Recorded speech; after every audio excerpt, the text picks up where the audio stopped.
Welcome to Remember Me by Intervivos, the show about living life to its fullest, leaving a legacy, and deciding how you will be remembered.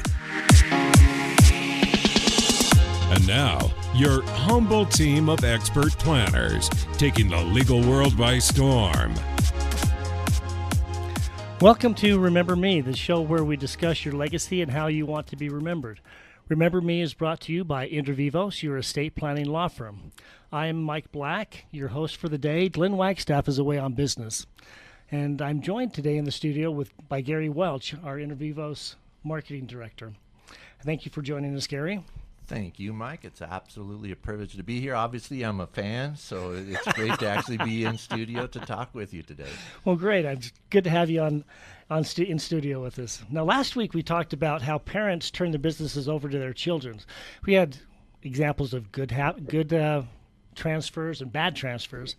And now, to turn a business over, there are a couple of types of planning that needs to be done before that happens, right? The first one is making sure that the business is a viable business. It's ready to be turned over. This includes building your business and putting the proper protections in place. Now, the second type is the actual plan for succession. And this includes deciding who gets the business, how the transfer is to take place, and the timing of that transfer. Now, to help us understand this, we're joined in studio by Clint Wood. He's a member of the board of the Business and Corporate Law Group. Clint is also an attorney that works with business owners and is part of our Intervivos estate planning firm. Thanks for joining us today, Clint. Thank you. I'm excited to be here. Well, I'm glad you're here. Now, as we're talking about businesses, and succession, how do business owners plan for turning their businesses over? And what are some of the legal issues that they bring up most? Well, in my experience, it has varied within the different industries. For example, in a construction industry, we see a lot of contractual needs, and we also see liability concerns for them based upon different construction sites that they're working on with all the equipment that they have, and also employees. There are needs with employees in that industry that we have to address as well. But for the most part, we see that contracts and other legal documents are likely the biggest needs that the small business owners have. We always see owners that try to draft the documents themselves. They'll also find some documents online that they want to use, or in some cases they'll use what we call hand-me-down documents, where they got that from a friend of theirs who's another business owner. And in most cases, these documents are far inferior to what we can provide them with. And in some cases, these documents, if they're not reviewed carefully, they can actually obligate the business owner to something that they might not be aware of. And that's not good for them nor their business. That's not good business, no. So, Clint, I've worked with a lot of business owners, and a lot of them are these small mom and pop shops that are just out there, or just a single proprietor for doing business. And a lot of times they say, well, really, I don't have to do a lot of planning. It's just me, or it's just me and my wife.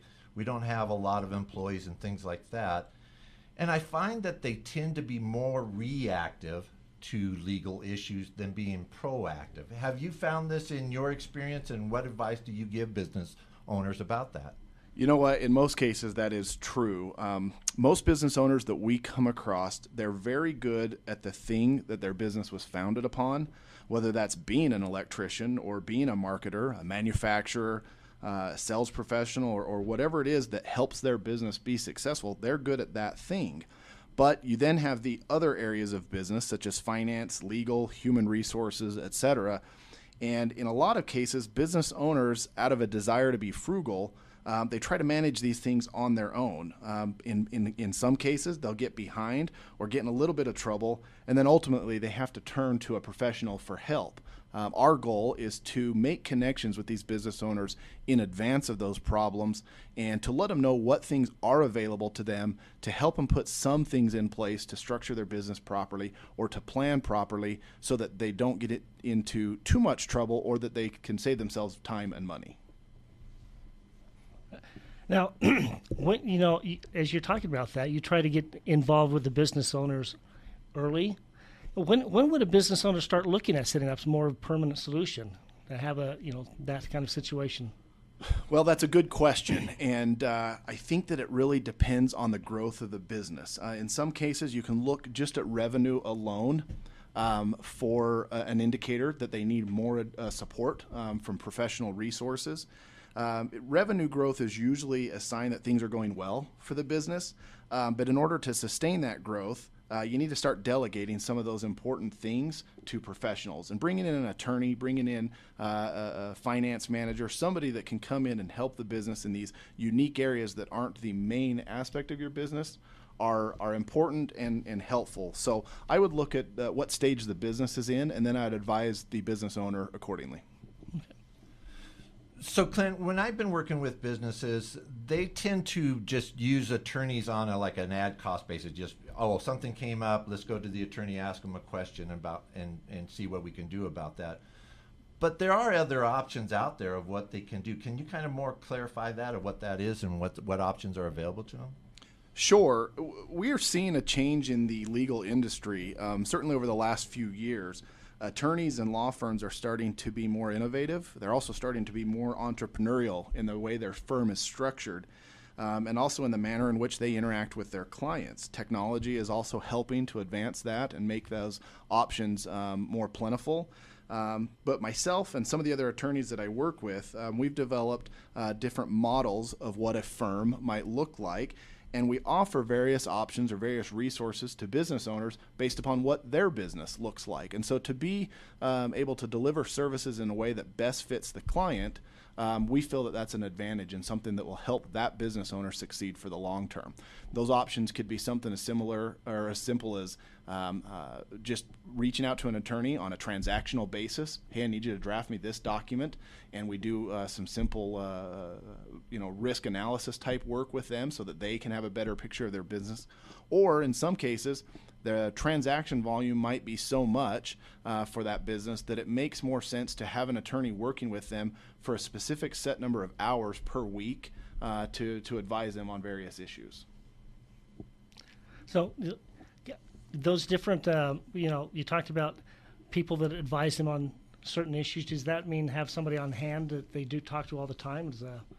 What options are those? Well, the options that are there in a traditional sense would be known as in-house counsel versus an outside counsel option.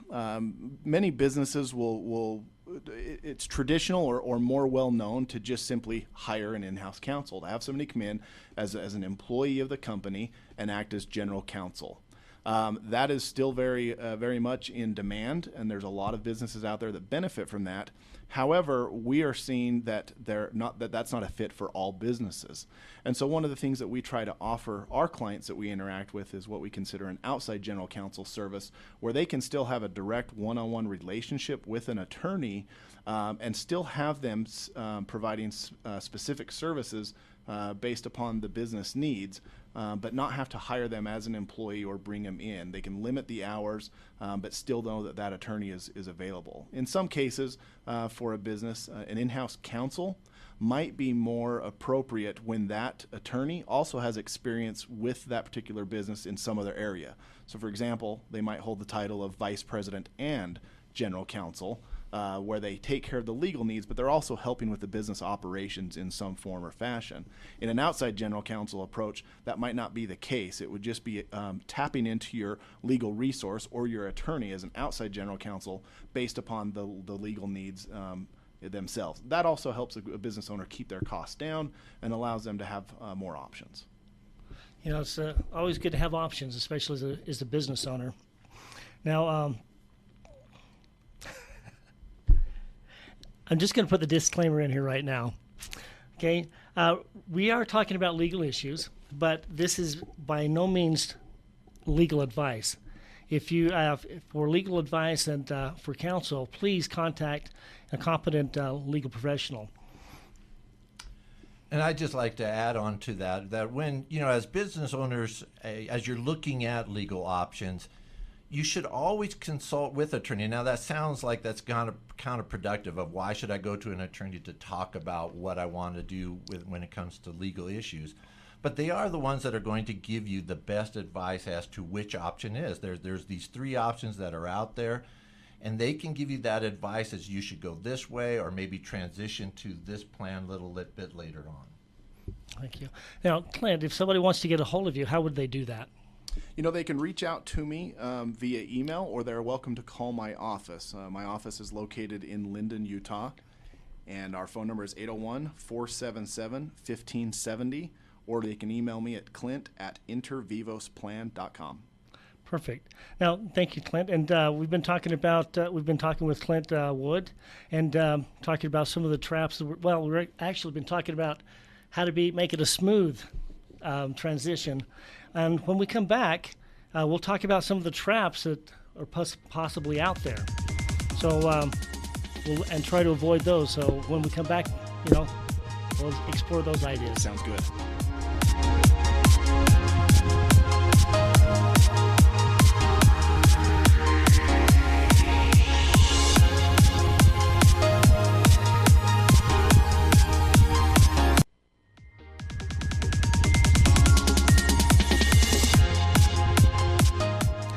Welcome back. Before the break, we were talking about some challenges that business owners have as far as getting legal help and preparing to turn their business over. In this segment, we'd like to explore how to avoid some of the traps that business owners fall into sometimes, and when they're trying to, preparing and planning to transfer their business to others. So when I'm talking to business owners as a marketing consultant, one of the issues that I always have to bring up is there's this business side of marketing. You have to have a good business and a good business plan in order to be successful. The trash heap of the business world is filled with good businesses that had good ideas and good products, but failed to have a good plan. And one of the things that I always tell these business owners is you are going to transfer your business. At some point, your business is going to transfer to someone else. It's either going to be sold, you are going to pass it on to your children or family members, or you're going to pass away and the courts are going to decide what happens to it. But at some point, it is going to transfer, and you need a plan for that.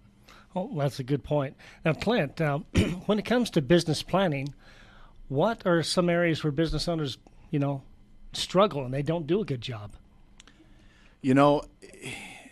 I say this with a little bit of jest, but all areas, is that fair?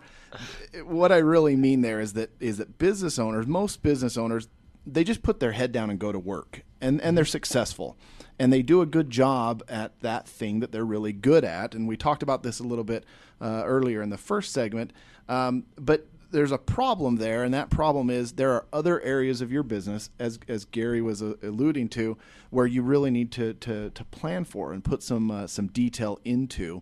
And it really depends on what the form of your business looks like, how you have it structured, what your plans are for the business going forward. Do you have partners? Are you a sole proprietor?